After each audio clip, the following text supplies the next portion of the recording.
HDFC का comment है, अभी इन्वेस्ट मत करो भाई, क्योंकि पोर्टफोलियो को माइनस कर रहे हो।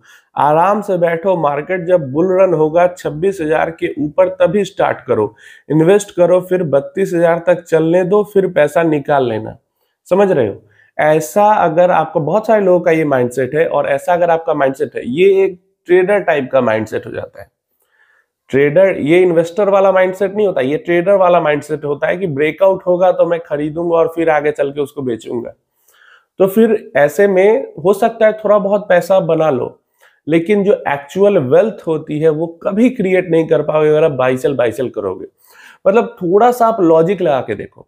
ट्रेडर का माइंडसेट इसलिए मैं कह रहा हूं क्योंकि वो ब्रेकआउट पे, ट्रेडर यही करते हैं, ब्रेकआउट का इंतजार करते हैं। अब समझो कि 26,000 के ऊपर जब जाएगा तो खरीदेंगे, वही चीज 23,000 में, 22,500 में अगर हमें मिल रही है तो नहीं बाई करना है। ठीक है, मतलब 3-3.5 पॉइंट सस्ता में वो चीज अभी मिल रहा है मुझे, तो बाई नहीं करना है। और जब 26,000 के ऊपर चला जाएगा तो बाई करना है। मतलब इस चीज का लॉजिक समझ में आता है। और बहुत सारे कमेंट्स ऐसे भरे पड़े हैं, पता नहीं कहां से लोग दिमाग लगाते हैं, क्या करते हैं। अगर आप एक एक्चुअल में इन्वेस्टर हो और अपने पैसे की वैल्यू, अपने इन्वेस्टमेंट की वैल्यू समझते हो, तो 26,000 की चीज आपको 23,000 पे मिल रही है। आज से 6 महीने पहले 100 रुपए की जो चीज मिल रही थी, आज वो आपको 80 रुपए की मिल रही है। और आप कह रहे हो कि नहीं, जब वो 110 रुपए की हो जाएगी फिर हम खरीदेंगे। इस चीज के पीछे क्या लॉजिक है और क्या समझदारी है इस चीज के पीछे?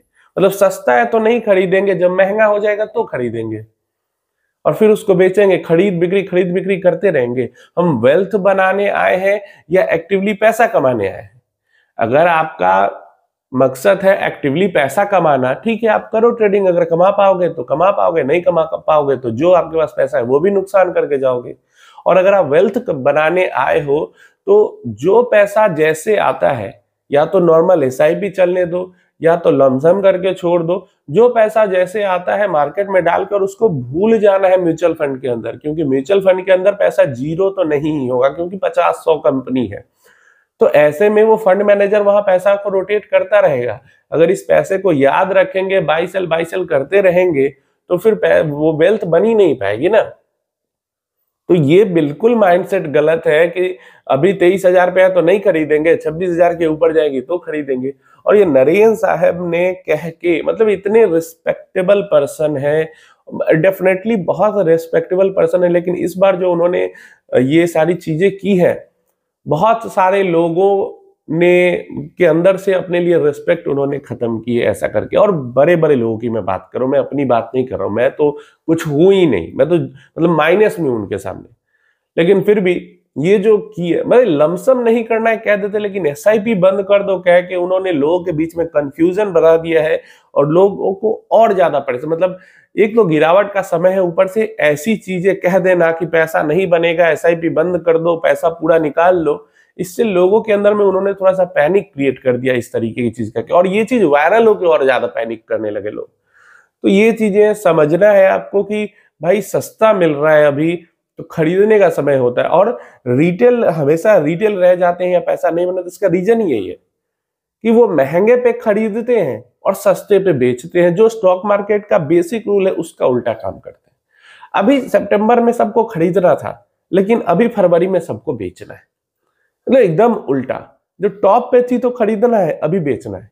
भाई यार, तुम टॉप पे भी एसआईपी करो, बॉटम में भी एसआईपी करो, मिड में भी एसआईपी करो, तो लॉन्ग टर्म में वेल्थ बनेगा। ये खरीद बिक्री में बस उल्टा ही करते रहोगे और पैसा बनाने की बजाय पैसा गवाते ही रहोगे।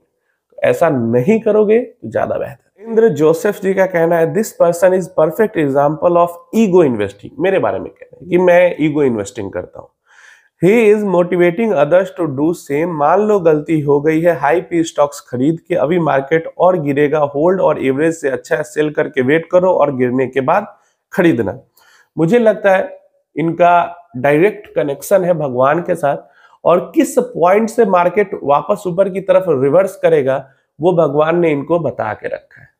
ईगो इन्वेस्टिंग, भाई मुझे ये नहीं समझ में आ रहा, अगर मैं अगले 15 साल के लिए या 20 साल के लिए या 10 साल के लिए भी एसआईपी हर महीने कर रहा हूं और वो 10 साल के पीरियड में कम से कम 3 बार ऐसा होगा कि मार्केट हाई भी बनाएगी और नीचे गिर के लो भी बनाएगी। क्रैश करेक्शन जो भी बोल लो आएगा, कम से कम 3 बार जरूर आएगा 10 साल में। तो इसमें ईगो इन्वेस्टिंग क्या हुई? मैं तो एसआईपी कर ही इसीलिए रहा हूं, या कोई भी एसआईपी कर ही इसीलिए रहा है कि मार्केट को टाइम नहीं करना पड़े। और यहां पे इनका कहना है कि हम मार्केट को टाइम करें, वो ज्यादा बेहतर है। मतलब अभी पूरा बेच दें और टैक्स भर दें, मतलब जो पुराने इन्वेस्टर है वो प्रॉफिट में होंगे, तो अभी बेच दें और टैक्स भर दें और फिर नीचे जाएगा तो खरीदेंगे। और अगर नहीं खरीद पाए नीचे तो अभी जो बेचा है उससे भी ऊपर लेवल पे। और देखो 100%, 100% जो मार्केट को टाइम करने की कोशिश करते हैं ना, वो अपने बेच क्रैश सिनेरियो में अपने बेचे हुए दाम से महंगे दाम पे स्टॉक या म्यूचुअल फंड खरीदते हैं। क्यों ऐसा होता है? क्योंकि जैसे अभी मार्केट गिरी, कभी वो एक्सेप्ट नहीं करेंगे, क्योंकि ईगो, असल में ईगो इनके अंदर है, ईगो उनके अंदर होता है। क्यों, मैं बताता हूं। जैसे अभी मार्केट गिर चुकी है, अब एक दिन मार्केट रिकवर करेगी, 2 दिन रिकवर करेगी, तो लगेगा क्या इनको कि बाउंस बैक किया, अभी नहीं खरीदते, फिर से गिर जाएगी। और ये मैं आपको इसलिए मैंने प्रैक्टिकली 2020 में इसको फील किया है लोगों के अंदर, इसलिए मैं ये चीज आपको बता पा रहा हूं कि मार्केट गिरने के बाद, मतलब ज्यादा गिरने के बाद जब हल्की उठती है ना, तो लोगों को लगता है कि बाउंस बैक आया, वो फिर से गिरेगी। और फिर से अगर गिर गई तो फिर वो यही सोचेंगे अगली बार की जब मार्केट उठेगी, फिर भी वो यही सोचेंगे कि ये बाउंस बैक है, फिर से गिरेगी। लेकिन ऐसा होता नहीं है। मार्केट बाउंस बैक करके उठती है और ऊपर की तरफ चली जाती है, और यही सोचते रह जाते हैं ऐसे इन्वेस्टर जो मार्केट को टाइम करने आए हैं कि जब गिरेगा तो खरीदेंगे, और वो करते करते मार्केट वापस से ऊपर चली जाती है। और यही दिक्कत ना हो, यही परेशानी नहीं हो, इसीलिए SIP as a product market के अंदर में आया है या लाया गया है कि भाई मुझे फर्क ही नहीं पड़ता, मुझे टाइम करना ही नहीं है मार्केट को। हर महीने मैं थोड़ा थोड़ा करके इन्वेस्ट करता रहूंगा। मार्केट ऊपर जाए, नीचे जाए, इधर जाए, उधर जाए, पी हाई रहे, लो रहे, कितना भी कंसोलिडेशन हो रहा है, वॉलेटिलिटी, कुछ फर्क ही नहीं पड़ता। लेकिन इसके अंदर भी लोग घुसा रहे हैं दुनिया भर की एनालिसिस। तो भाई जो एसआईपी इन्वेस्टमेंट है वो ईगो इन्वेस्टमेंट नहीं है, वो एक नॉर्मल रिटेल निवेशक के लिए, जो पुअर क्लास के लोग हैं, लोअर मिडिल क्लास के लोग हैं, उनके लिए एसआईपी एक वरदान की तरह है, जो कि बहुत बढ़िया तरीके से काम कर सकता है अगर वो लोगों के नॉइज ना सुने, ये हल्ला गुल्ला बंद करके बस इन्वेस्टमेंट पे ध्यान दे तो। लेकिन ये जो इन जैसे लोग हैं वो इन्वेस्टमेंट करने ही नहीं देते हैं।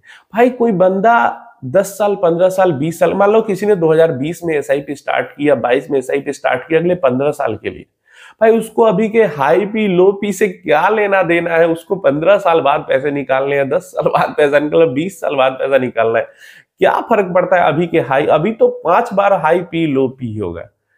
तो इतनी बेसिक, इतनी कॉमन दिमाग नहीं लगाते हैं ये लोग बोलने से पहले कि अभी के हाई पी लो पी का आज से 15 साल बाद क्या लेना देना है। बस इतनी सी चीज है, अगर समझ जाएंगे तो जिंदगी सुधर जाएगी इन लोगों की, लेकिन नहीं समझने को तैयार है।